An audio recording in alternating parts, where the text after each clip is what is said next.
News Talk 94.5 WPTI, 96.7 FM WTOB. You're listening to the Wealth Guardian Show with Doug, Brice, and Garrett, helping you retire the job and keep the paycheck. In the studio this morning, you have Brice, Payne, and Garrett Ray. And today, we are opening up that mailbag and answering listener questions. You write us questions, we give you answers. Good morning, Brice. How you doing? Good morning, Garrett. That sounds like a great idea. They write us questions and we give them answers. Good morning to everybody out there. Thank you for joining us.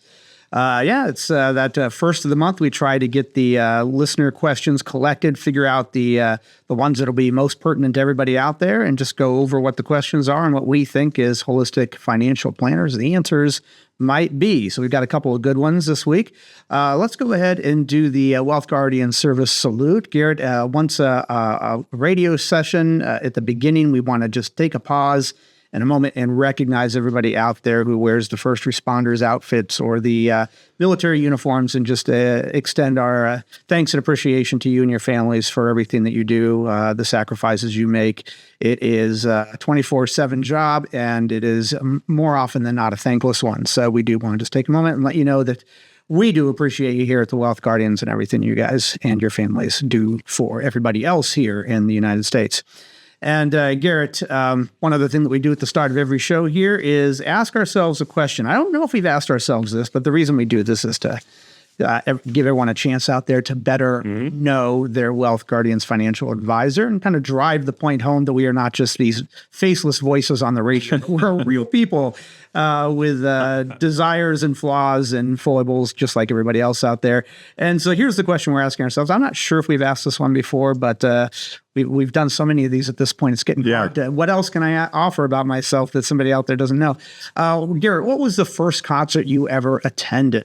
Okay. Outside of neighborhood garage band that are nothing. No, real ones. You had to pay tickets for. Yeah, actual tickets. My parents were relatively strict, imagine that. So I didn't actually get to go to my first concert by myself until I believe I was 17 years old.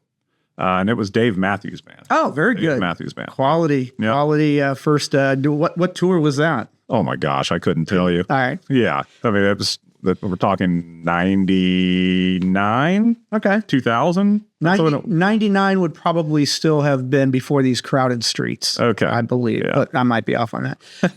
Well, yeah, that's definitely quality musicians there. So that's you get your money's worth for seeing Dave Matthews Band every time in my book anyway. Yep. Mine was, and I was a big fan, so this was my telling mom, I want to go see this, Johnny Cash. Oh, yeah. And that was the best I can remember. I think that was 75. So I was about 7 years old, and I had grown up on Johnny Cash, and he was coming to Lincoln, Nebraska, where I lived, and very cool. Managed to collect some of my paper route. No, I didn't have a paper route at that point. I guess it was just a birthday gift, and saw Johnny Cash. Yeah. One of two times that I saw. All right. Well, let's go ahead. And now that everyone out there knows what Garrett's and my music tastes are, now we can get to the real important business of the radio show and why you tuned in the first place. Listener questions. And the first one that we have here is Garrett, Doug, and Brice. I have the option to buy company stock at discount inside of my 401k. Is this worth looking into? Well, certainly worth looking into, Garrett. Yeah, absolutely. It's worth looking into. Now, it goes without saying that every 401k plan is structured differently. That is kind of regulated by your company. It may be that you don't have an option, and that a certain percentage of your contributions into that 401k have to go into your company stock. Let's understand a little bit about what that means. So if you can buy it at a discount of what it's trading at on the market, good. On paper, you've made an immediate profit. That in theory, I guess if you were of age, meaning you're 59 and a half or older, you could in theory then turn around and sell it inside the account at a profit. Okay. The other thing that we need to consider is, of course, that at that point, you're taking single company risk. So how confident are you in your company? Are things going well? You being an employee there, conceivably, you would know some things, particularly on the company's financials, how they're doing in the business. Is the business growing? Is it kind of just stagnant and kind of going flat, or are things in a decline? If that's the case, then you may have some additional information to provide your financial planner, or at least yourself, on how you view the company. So it can be a very good thing, particularly if you find yourself in a steadily growing or even like a rapid kind of startup company. But that being said, at least personally, I wouldn't want to go like all in on that where 100% of your 401k is inside a company stock. Keep it at a reasonable percentage, 10, 20%, maybe as high as 30. That's be about as comfortable as I would be. And that's a common thing is for when we see people who do own company stock, when we're analyzing their portfolios, when they come to us and sit down, go into a planning session with us, we do see that a lot of times when they have company stock that they are overweighted in that, sometimes significantly overweighted in that. You also want to take into consideration, Garrett, you touched on this slightly. This is also where this company, and you talked about single company risk, this is not just a single company risk in that you own too much of the company, but 100% of your income is coming from the company as well. So not just your investment, but your income investment of your time. So you're kind of putting a lot of eggs in one basket there. Maybe just make sure that you are balancing, keeping things in a proper balance. But yeah, if you can get it at a discount and you've got faith in the company, absolutely. Yeah, no problem at all. Putting some of a certain chunk into your 401k, into your company stock there. Absolutely. If you're just tuning in, you're listening to the Wealth Guardian Show with Doug Ray, and in the studio this morning is Garrett and Brice, and we're dipping into that listener mailbag that we want to do once a month here. And the second question we've got is Garrett and Brice. I've been a homeowner for 30 plus years, and quite frankly, I'm a little tired of all the headaches that come along with owning a home. I'm retiring next year, and I'm thinking about selling the house and just becoming a renter for the rest of my life. I know I won't be building equity in anything, but if I have the money to pay rent, should I just do that and let somebody else worry about all of the headaches? Okay, well, fair question, subjective question. Certainly subjective. And I will say this, that I'll start off with this. My stepfather was in the military, extremely anal retentive man. And when we owned a home, he slaved on it. I mean, he was very particular about making sure the crawl space was properly ventilated. He just worked on that house nonstop.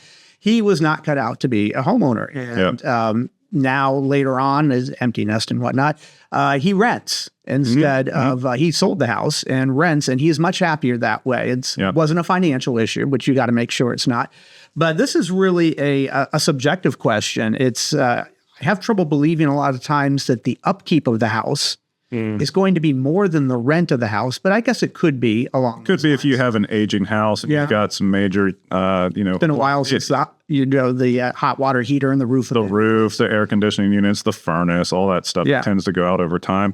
The other thing that I would kind of throw out there that is potentially an option is perhaps downsizing to a nice condo that has a really strong landscaping program, like a strong HOA.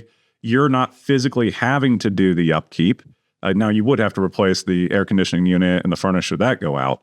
But you could build equity and not have to worry at least about the landscaping side of things. If that's if we're finding ourselves older in age, not as inclined to go out there and toil in the yard like we used to when we were in our 30s and 40s, maybe something to consider. Yeah, something like this certainly can make sense. What you just described, Garrett, is where my mother lives. It's a duplex, a shared wall, but the HOA takes care of all of the landscaping, even the painting and the roof. Oh, sweet. Of the house. So there's a lot of stuff. And when you're on a slab and it's a small place, there's not a lot of other things that can go wrong. Now, once you have a 2-story or you're not on a slab and you get a crawl space, then you got more things maybe to start making sure are going straight. But that can be easy too. So I don't think that there's a right or wrong answer there. The key point though is that it would not be insane for you to do that. It's not like a red flag coming down here in front of me and Garrett saying, do absolutely not rent a house. If you've got the equity built up, just don't rent a house. No, that's not the answer. It could be right for you, sure. Absolutely. Yeah. All right, well, we're going to have to get to a break here, but of course, we've got the trivia question that we get to every time, and we'll get to the answer on the other side of the break. But I've created the trivia question this time around, like I often do. But Garrett, you'll get me next time. Are you ready? I hope so. All right. On September 13th, 1899, Henry H. Bliss was the first person to die or to be killed in this manner while he was walking the streets of New York City. Now, according to data in 2020, between 100 and 120 people die or are killed in the same manner every day today. So Henry H. Bliss was the first person in 1899 to die of this. Okay. How did he die? All right, well, stick around for the answer to that trivia question and see if we stump Garrett on the other side of this short break. This is Brice Payne. With me is Garrett Ray. The show is The Wealth Guardians, helping you retire the job and keep the paycheck. And this is News Talk 94.5 WPTI. And this is 96.7 FM WTOB. Welcome back to the Wealth Guardian Show, where we help you retire the job and keep the paycheck. I'm Brice Payne in the Wealth Guardian studio, along with Garrett Ray. And in the second segment, we're going to continue dipping into that listener mailbag that we try to get to once a month. But before we answer that trivia question that we left you everyone out there hanging with, let me ask you this. Are you planning to retire? I'm going to guess that the answer to that is yes. So my next question, the follow-up question, would be, have you met with a retirement income certified professional who's also a fiduciary? If you have not, here it is. Officially, I want to invite you to take us up on a complimentary review of your current retirement plan. As certified retirement planning specialists, we'll put together a customized written plan with strategies for portfolio allocation, income distribution, Social Security filing, and tax efficiency, with the additional benefit of often reducing both the risk and fees of your current plan. So if you've put aside at least $400,000 and want to take us up on this no-cost, no-obligation review, give us a call, 336-391-3409. That's 336-391-3409. You can also visit us at thewealthguardians.com. Let us show you in black and white how to retire the job and keep the paycheck. All right. Well, thanks for sticking around. Let's get to the trivia question. Garrett, you've had a few minutes to think about this. On September 13th, 1899, key point there, the year, I think, Henry H. Bliss was the first person to die, or you could say be killed, in this manner while he was walking the streets of New York City. Now, according to data in 2020, between 100 and 120 people die or are killed in the same way every day. How did Mr. Bliss die, Garrett? I'm going to guess that he was the first person struck by an automobile. Okay. There we go. That was probably what the horns in the automobile sounded like back in the days. Well, you got it exactly right. So it was the first automobile-related fatality. He was struck by a taxi cab while crossing the street in New York City. So once again, Garrett's logic and able to pinpoint the year comes in helpful. Of course, probably having worked for Tesla for a while might help as well. Yep. It is worth pointing out that the last 2 quarters of 2025 have reported roughly 6% decline in automobile-related deaths from a year ago, from the relative quarters from a year before. So that's excellent. And in 2023, deaths per 100,000 travelers is down 41% from 1975. That's good. Probably the airbag and the, not just the lap belt. You're too young to remember this, but my mom's first 2 cars, it was just a lap belt. It was not a safe, what we don't even call it a safety belt anymore. We just call it a seat belt. But back then it was the seat belt and the lap belt. And then on top of that, you had the safety belt that you could fasten or unfasten from. It was really strange back in the day, but probably the invention of that, and certainly navigable cars, self-navigating cars helps to the cameras, the safety cameras out of there. Yep. All right, let's go ahead and get back to these listener mailbag questions. We got through 2 in the first one. Let's go to this next one. Doug, Garrett, and Brice, my deceased wife was a veteran, so I still have access to excellent health insurance. And the woman I've been dating for the last 2 years is in a same situation. She's the widow of a veteran, and she has the same really good health insurance. We've been talking about getting married, but if we do that, we'll both lose access to the health insurance. Should we just forget about the idea of getting married? Okay. Well, just like question number 2 in the first segment about being a homeowner and should you rent, this is a very subjective question, and therefore it's hard for us to give you absolutely do this or absolutely do not do that. Right. A lot of people would say that is absolutely not something you could consider when deciding whether or not to marry somebody. Other people would take a more pragmatic approach to it and say, yes, let's go ahead and consider what the financial ramifications might be of us getting married, and can we just consider ourselves married in our heads? No right or wrong answer there, Garrett. Yeah, it is very subjective. I mean, the listener did not say if he or she is working and they could get coverage elsewhere from their employer. Are you of Medicare age, which could help offset some potential health insurance costs there. And then, the other kind of note that I saw that you had written, Brice, which I thought was great, was you will get potentially a significant tax deduction if you do become married and you start filing jointly. It's always the most efficient way to file. Yeah. So, you basically that deduction alone, does that make up the potential difference of health insurance increase that you would have if you had to pay for some additional health care insurance? With this one, guys, this one is a tough one. It is subjective, but if you wanted to at least get started, let's start running some quotes. Yeah, find out calculations. Some quotes on what, healthcare insurance, if you have to do private healthcare insurance, I would imagine that would be rather costly. But if one or both of you is working and you could qualify, it may be a pretty good plan that your employer offers and worth considering.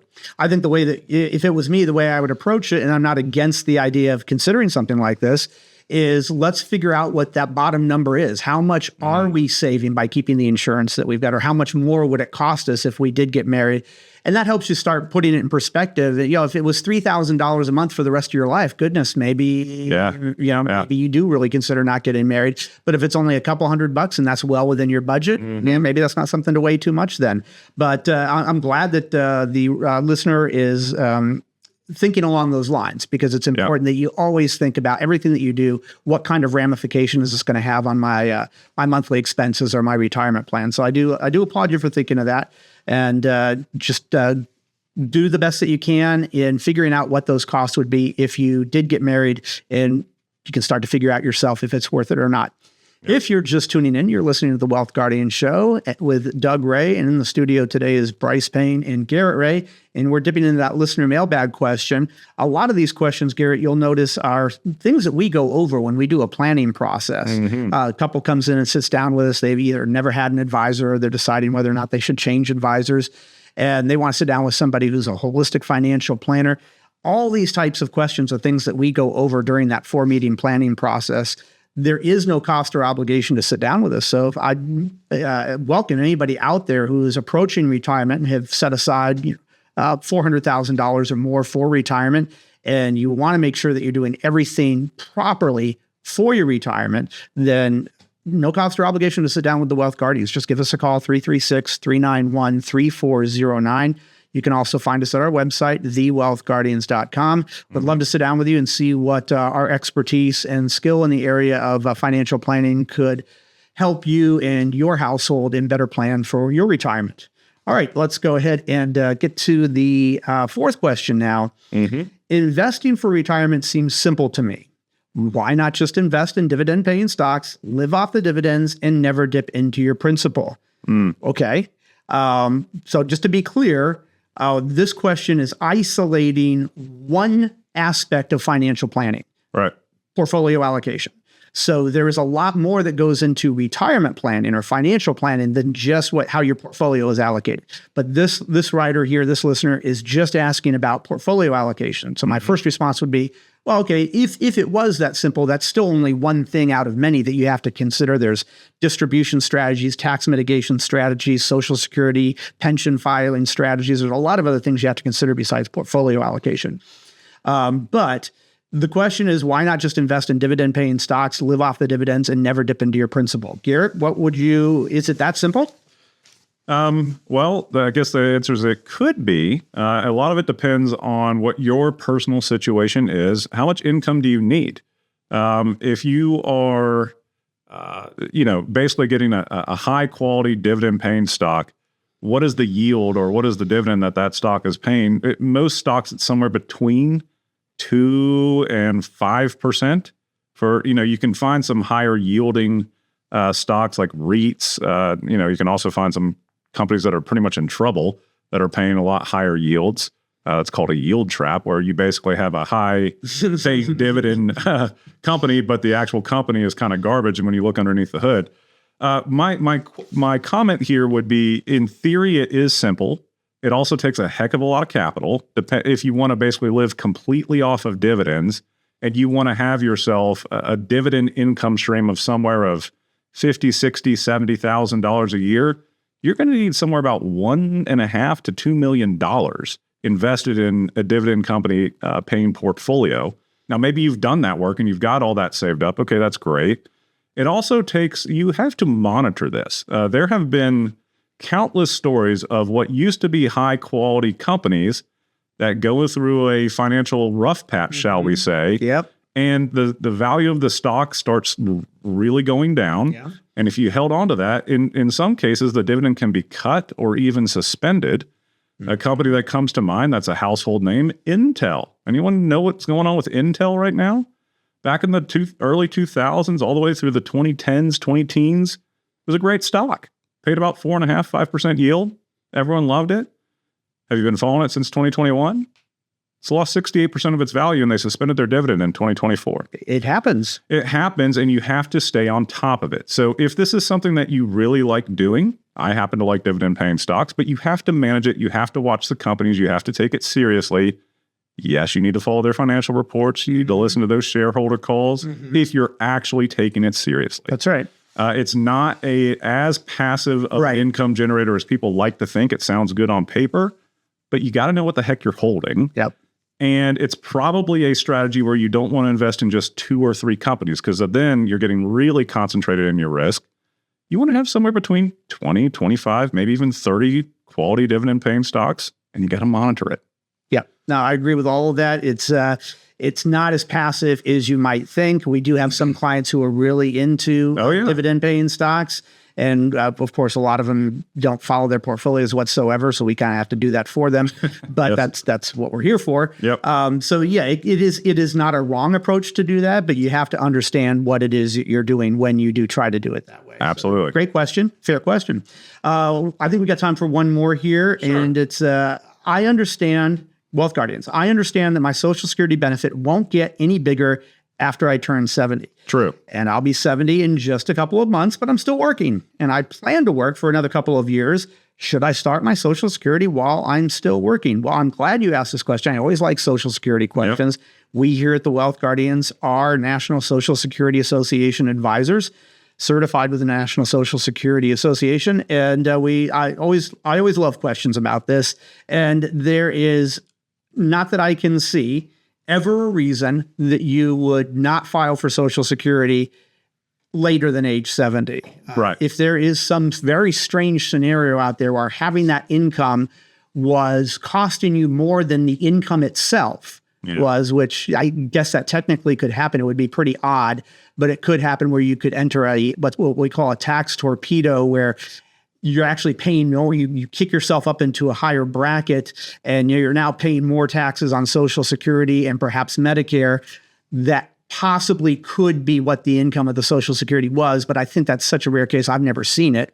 But so let's just say 99.9% of the time, there's not a reason why you would not file for Social Security at age 70, because it does stop growing at that 8% a year. Yeah, I mean, this person would have to be, for it not to make sense, would have to be like a super high income earner. You know, you're either the owner of a company, your own company, or you're on the executive board and you're making a lot. You're just already pegged out to the max on your tax income bracket, so you just simply don't feel like paying the additional tax from the Social Security income. Short of that situation, it really doesn't make sense, at least as we look at Brice. In almost all situations, it's going to be only a percentage of what you're getting in from the income, so you still have something left over. Yeah. But another good question. We always welcome Social Security questions here, but what we also welcome is getting the rest of the weekend to you guys and to ourselves. So we do want to thank everybody out there for joining us. We certainly hope your football team wins, or whatever sport is. I think all the sports are going on right now. So pretty much. That's that rare point. So this is Brice Payne, along with me, Garrett Ray. The show is the Wealth Guardians, helping you retire the job and keep the paycheck. And I want you to remember, sound financial plans do not create themselves. This is News Talk 94.5 WPTI. This is 96.7 FM WTOB. Hi, it's Garrett Ray with the Wealth Guardians. Thanks so much for listening to the show. Make sure to check out our weekly series, The Vault, on YouTube. Find our channel, The Wealth Guardians, where we talk about all things retirement planning and cover new topics each week, such as Social Security, tax planning in retirement, and our thoughts on investment best practices, and much more. New episodes air Thursdays at 2 p.m. Make sure to subscribe to the channel so you can get notifications when we release new episodes. We're here to help you retire the job and keep that paycheck. We'll talk soon.